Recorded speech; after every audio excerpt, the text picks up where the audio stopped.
Mən üzüyəm, sən də qaşı, eşqimizdən olmam naşı. Sevgimizin çoxdur yaşı, sən gəl mənə yaxın otur, dərdi qəmi bizdən ötür.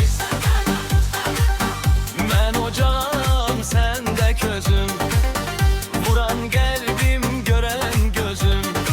Kimsən ki sən mənim özüm, sən gəl mənə yaxın otur, dərdi qəmi bizdən ötür.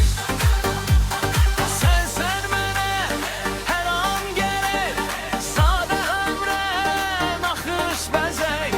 Qoyma əssin qəmli külək, sən gəl mənə yaxın otur, dərdi qəmi bizdən ötür.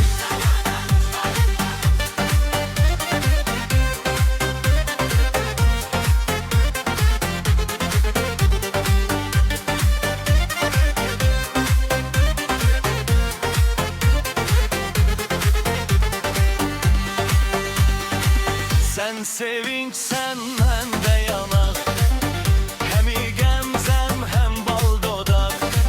Çox yaraşır iki ortaq, sən gəl mənə yaxın otur, dərdi qəmi bizdən ötür. Sən babamın sümbülüsən, güllərin gözəl gülüsən. Sən bağçamın bülbülüsən, sən gəl mənə yaxın otur, dərdi qəmi bizdən ötür.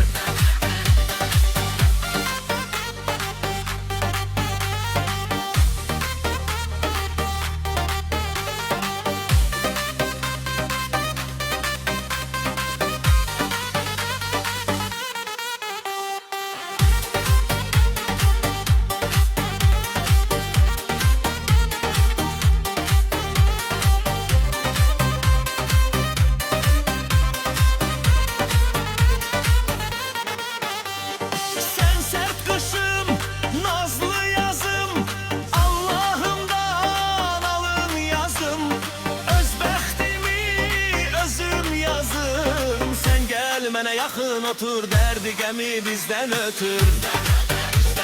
Sən mənə hər an gərək, sadə ömrə naxış bəzək. Qoyma əssin qəmli külək, sən gəl mənə yaxın otur, dərdi qəmi bizdən ötür.